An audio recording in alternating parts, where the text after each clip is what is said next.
Bom dia, boa noite, Shavua Tov, Shabbat Shalom, Mashiach Now, que a gente possa já estar agora com a redenção completa para o mundo inteiro. Pergunta da semana, eu deveria falar a segunda pergunta da semana, porque a gente está fazendo 2 gravações por semana.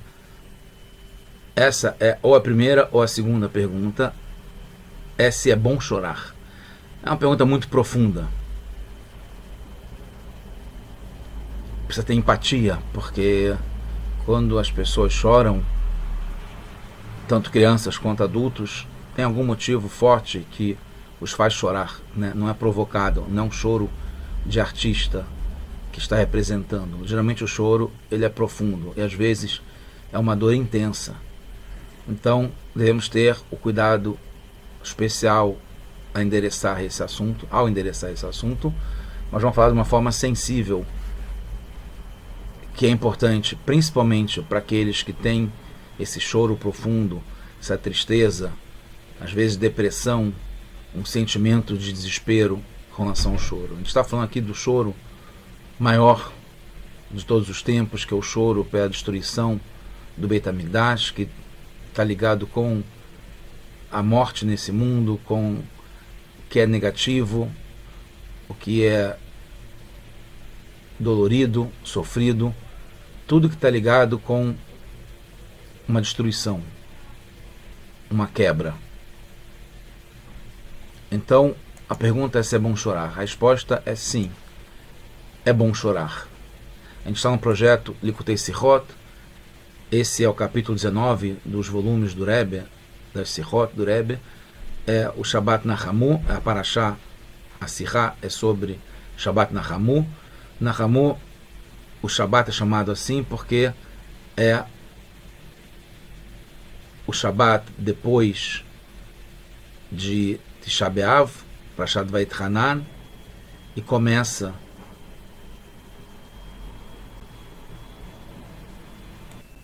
as 7 semanas começam as 7 semanas com a Haftarah, que são Haftarah com conteúdo positivo. As Haftarot são conteúdo positivo, como Nachamu, como começa a Haftarah essa semana, Parashat Vayetchanan. É a semana de Tisha B'Av, o Shabbat é depois de Tisha B'Av. Então, a resposta, como eu estava falando, é que sim, é bom chorar. Asterisco, porque não é por qualquer coisa. E tem vários níveis, várias situações diferentes, né, para o choro. O ponto que a gente vai chegar é sim bom chorar no momento mesmo que chora. E melhor ainda é a gente chegar nesse nível que a gente eleva esse choro que é profundo, ele vai até a origem sagrada dele. Porque o choro não é um choro por si só. O choro é o começo, a ponta de uma origem muito sagrada, que é a alegria muito grande que terá depois desse choro. Quase que quanto maior o choro, mais profundo, maior é a alegria que a gente vai ter depois na sequência. A gente vai explicar mais sobre isso na sequência.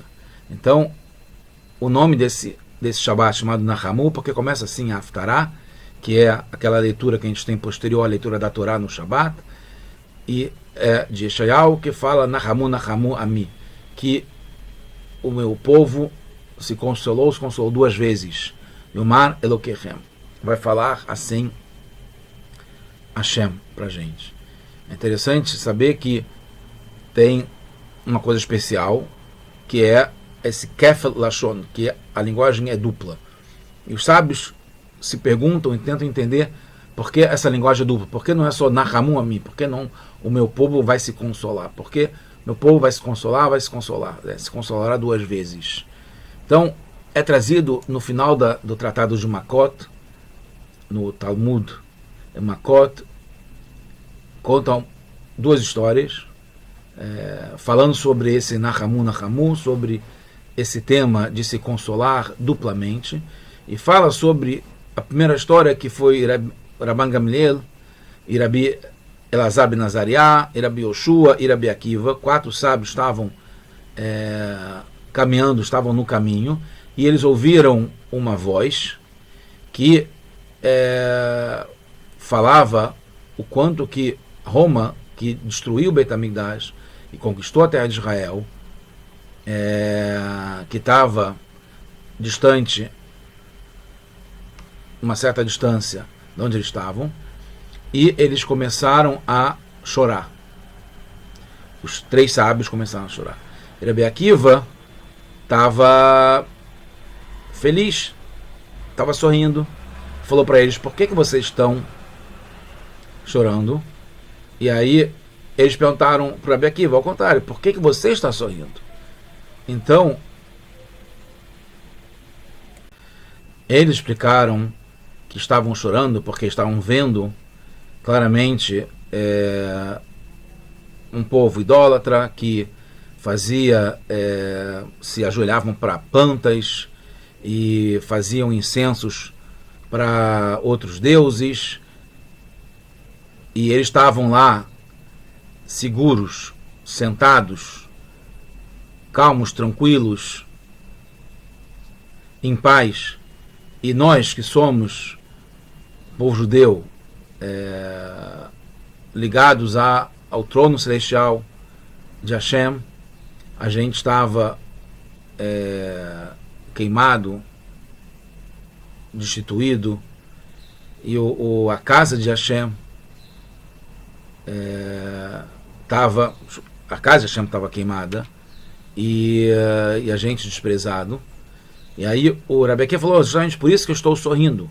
Se esses que são contra a vontade de Hashem estão recebendo essa retribuição, estão esse prêmio, muito mais ainda nós que servimos a Hashem, fazendo a sua vontade, quanto mais a gente vai ter de recompensa. Essa é a primeira história. Tem uma segunda história no mesmo tratado que fala o seguinte: que esse mesmo grupo, né, os 3 sábios mais o Rabi Akiva, estavam dessa vez em Jerusalém, estavam subindo para Jerusalém. Quando eles chegaram no Harat Sofim, né, Montes Copos, que a gente tem hoje em Jerusalém, eles olharam para a direção do Beit HaMikdash e eles rasgaram as suas roupas. Todos eles, inclusive o Rabi Akiva. Quando eles chegaram no Harabait, no monte do templo, né, do Beit HaMikdash, eles viram uma raposa que estava saindo não só em Jerusalém, não só no Harabait, no monte do templo, não só no lugar do Beit HaMikdash, como do Kodesh HaKodashim, lugar sagrado dos sagrados. E aí eles de novo começaram a chorar. E Rabi Akiva começou de novo a sorrir. E aí eles falaram para o Rabi Akiva: por que você está sorrindo? E Rabi Akiva de novo perguntou: por que vocês estão chorando? Aí eles falaram que está escrito, o lugar onde está escrito que uma pessoa estranha que trouxesse um korban morreria. Agora tem raposas no plural, andando por lá, e a gente não vai chorar? E aí o Rabi Akiva falou para eles: por isso mesmo é que eu estou sorrindo, porque está escrito uma profecia em Yeshayahu: Ve'ida li edim nemanim, e eu vou trazer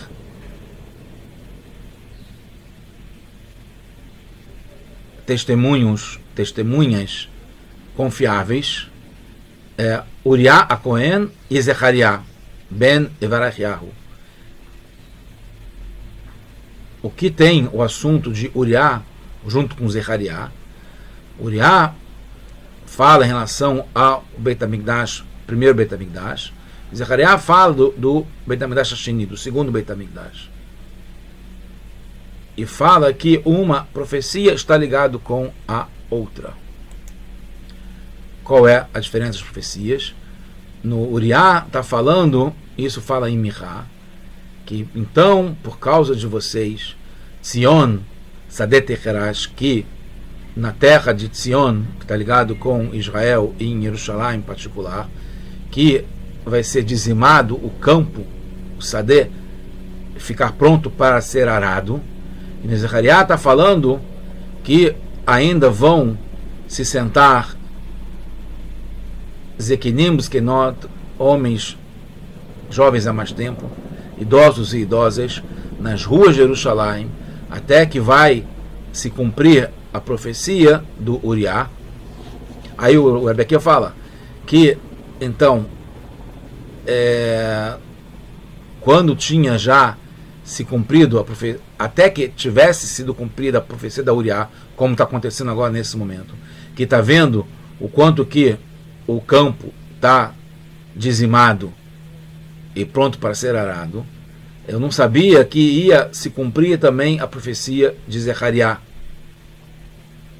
desse modo como está escrito. E aí, quando ele falou isso para os sábios, eles falaram Akiva Nihamtano, Akiva Nihamtano. Repetiram 2 vezes, Akiva nos consolou, Akiva nos consolou. Então aí tem essa história, tá ligada, essas 2 histórias estão ligadas com a Haftarah da semana, embora só na segunda história eles falaram para Rabbi Akiva que tinham recebido o consolo duplo do Rabbi Akiva. Está ligado ao consolo duplo que a gente viu na Haftarah dessa semana, Parashat Vayetchanan. E assim termina, como eu falei para vocês, Masechet Makot. Então tem um assunto especial sobre terminar desse modo a Masechet Makot.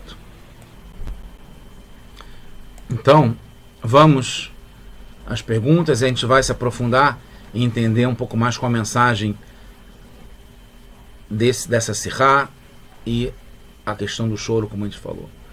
Então, uma das coisas que estavam perturbando os sábios, que eles queriam entender, né, na profundidade dessas 2 histórias, por que tem 2 histórias, por que com essas diferenças, por que os mesmos sábios, por que com o Rabbi Akiva, e porque na segunda vez que acontece a história, ele compara as 2 profecias e fala, os sábios falam que foram consolados duplamente. O que tem isso de consolo duplo? Então, a primeira pergunta é que os sábios querem entender que eles já sabiam que o decreto, que teria o decreto, né, entre aspas, ok, que o templo seria destruído. Tá? O segundo templo que está falando no caso. Eles já sabiam do primeiro templo. E o povo exilado. Então as 2 coisas já se acostumavam com a ideia que isso ia acontecer. Mas o que eles queriam entender é porque Hashem fez de um modo e que teve essa profanação do nome de Deus e de Israel, como teve na história, da primeira história que a gente estava vendo. Por exemplo, eles falam, né, Roma destruiu, alguém teria que destruir o templo sagrado. Estava decretado por Hashem que isso ia acontecer. Ok, que foi Roma. Mas tá bom, destruiu e pronto. Porque depois disso, Roma ainda continuava segura e tranquila, mesmo depois da destruição. Foi o que aconteceu na primeira história, né? Que eles ouviram, o que eles entenderam, que Roma estava de boa, tranquilo. Por que isso aconteceu? Só destruir já era uma dor grande. Agora, mesmo assim, o povo que destruiu está tão bem assim, enquanto que a gente estava tão mal como estava naquela época. A segunda coisa, a profecia que Tzion viraria um campo dizimado, pronto para arar, também tem uma dúvida em relação a isso. Não precisava ser no Beit HaMikdash, porque já estava decretado que tem uma profecia que Tzion viraria um campo dizimado. Se sabia sobre isso. Mas ver isso no Beit HaMikdash, aonde estava o Kodesh HaKodashim, isso era uma coisa que não dá para entender, que era fora do comum. Mas aí a resposta vem do Rabbi Akiva. O que o Rabbi Akiva fala? Na primeira história, ele fala, por isso que ele estava sorrindo. Se foi assim, para quem vai contra a vontade divina, que a gente está vendo que mesmo depois da destruição, né, que já cumpriram a tabela, o que eles tinham que fazer, eles continuam tão bem assim, e eles são aqueles que vão contra a vontade de Hashem. Se com eles tem essa recompensa, muito mais ainda para a gente. O bem, o bom que virá para quem merece, como a gente. Então, por isso que tem a história de ver justamente uma raposa, na verdade, várias raposas, né, no campo dizimado do Kodesh HaKodashim, do Beit HaMikdash. E a reação dos sábios de choro. Você vê que o Rabi Akiva também, quando chega e tem a visão do Beit HaMikdash desse modo, ele também rasga essa roupa. Então ele também ficou de luto. É uma lahá, é uma lei, não se discute isso. Mas como que o Rabi Akiva conseguiu enxergar dentro desse choro, dentro dessa destruição, dentro do campo dizimado e a realização da profecia do Uriah, que já estava decretado que ia acontecer isso, né? Que Sion ia virar esse terreno baldio, esse terreno dizimado, inconsolável. E por que ele sorriu ao ver isso? Então, principalmente na segunda história, que é a história que aparece as raposas. O que Rabi Akiva fala, essa profecia da destruição foi cumprida de forma tão radical, a ponto de ter raposas, no plural, lá no terreno dizimado do Beit HaMikdash. A redenção será no máximo também. Tem uma equivalência, tem uma proporcionalidade, que no fundo é desproporcional, porque se foi assim para quem é contra a vontade divina, muito mais ainda, desproporcionalmente, mas é equivalente ao que aconteceu de ruim, vai acontecer muito mais de bom. Então, é o ponto de como a gente deve reconhecer no choro, na dificuldade, na crise, na depressão, no sofrimento, na escuridão, nas notícias que não são tão boas, que isso é um embrião de coisas muito melhores que virão depois.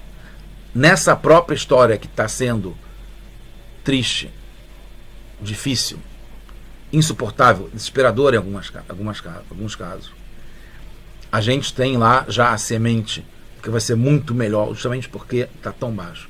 Então, por isso que o Rabi Akiva responde, a partir do choro deles, ele conseguiu sorrir. Por isso que eles choram primeiro para ele poder sorrir. Ele não chega sorrindo já de cara, poderia também, porque ele poderia já, tendo visto desde o começo, mas é porque tem motivo para chorar. Não é uma coisa à toa, não é uma coisa neutra, não é uma coisa en passant,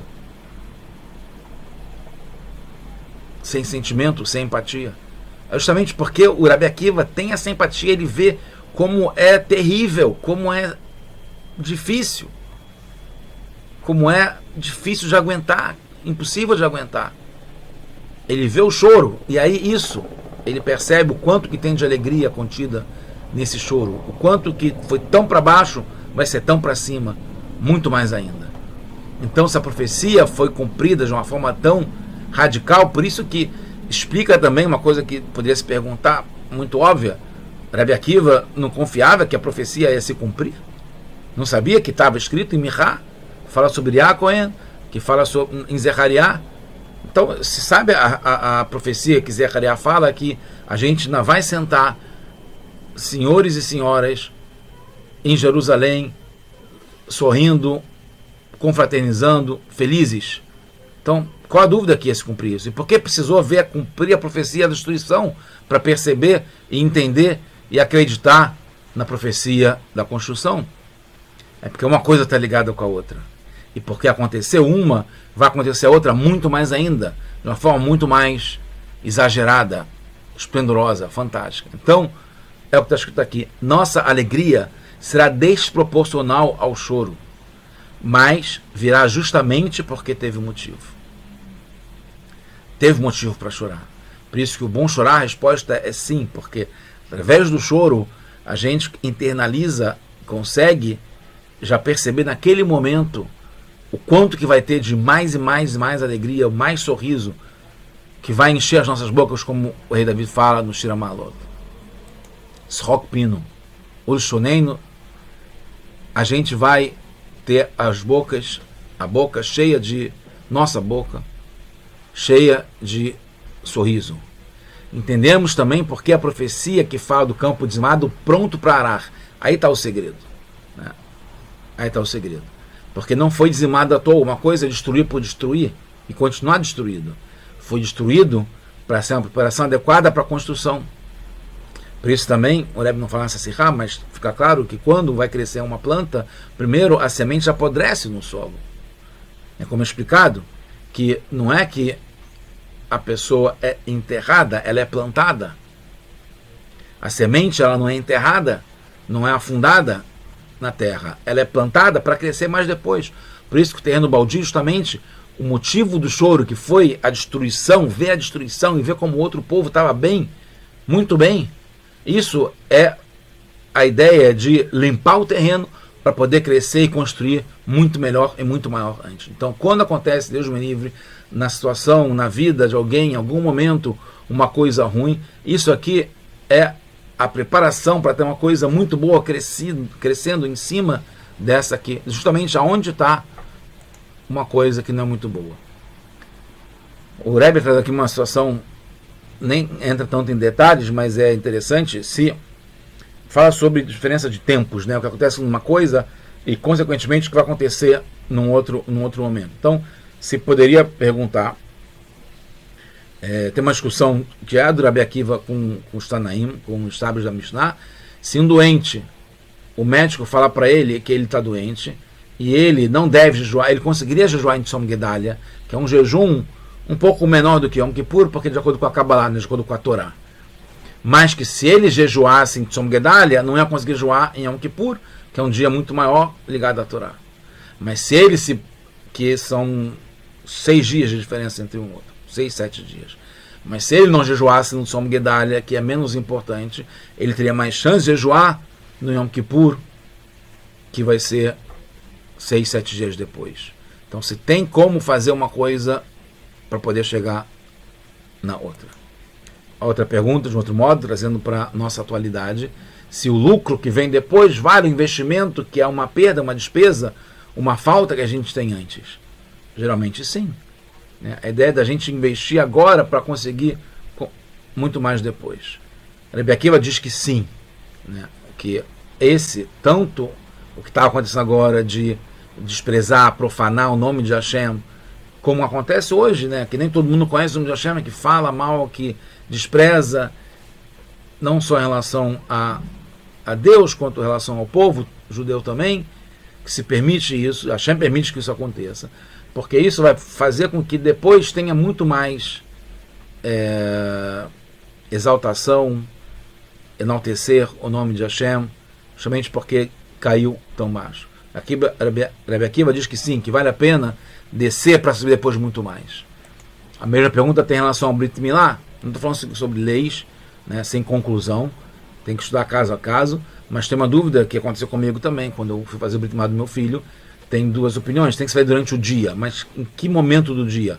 Logo de manhã cedo, porque aqueles que são ágeis correm fazer mitzvah, assim como foi no caso do meu filho, fiz o Brit Milá dele logo de manhã cedo, mas tem quem fala que deve esperar até a tarde, porque de tarde mais pessoas conseguem vir para a cerimônia e para a festa do Brit Milá. Enquanto que de manhã, pessoas que correm para o trabalho e tal, não podem vir ou ficam pouco tempo. Então de noite é muito melhor, mas é um ou outro. O que você escolhe? Prefere fazer uma coisa agora ou investir para uma coisa que vai ser maior depois? Uma outra questão, já quase concluindo, mas tem muito detalhe interessante nessas duas histórias, ligado a esse Shabbat Nahamu do consolo, que a gente vai estar já no Beit HaMikdash, todos nós em Jerusalém e no mundo inteiro se elevando, mesmo que ainda tenha motivos para choro, porque uma coisa vai ligar e vai chegar até a outra. Na segunda história temos algumas conclusões. Uma que no presente está ruim, tem motivo de choro, mas no futuro será visto que tudo vem para o bem, que esse choro que é ruim hoje foi o que propiciou que depois tivesse uma coisa maior. Dá um outro exemplo, o Rebbe Nassirá, que inundou o campo, é uma coisa ruim, mas ao mesmo tempo é bom porque depois que vai embora a água, vai ter regado, que vai possibilitar crescer o que estava no campo. Então, nesse caso, a gente agradece pelo ruim, tanto quanto pelo bom, mas foi ruim. Vai agradecer que inundou, mas sabendo que foi uma coisa ruim. Teve um sofrimento, uma dor com relação a isso. Mas uma coisa que é ruim levou para uma coisa que é boa depois. A gente reconhece que é ruim, a gente reconhece que tem motivo de choro, a gente reconhece que hoje está sofrido, está doído, está difícil. Mas isso vai possibilitar que seja muito melhor depois. A gente trabalha agora para conquistar muito mais depois. É um investimento para trazer muito mais resultado e lucro. Mas a gente vai num ponto mais adiante. O Rabi Akiva não viu somente que o resultado seria bom, que o investimento agora compensava, porque depois ia receber muito mais. Ele vê uma coisa mais profunda, que é o que a gente deve perceber, que já agora era uma parte do futuro, um começo do futuro.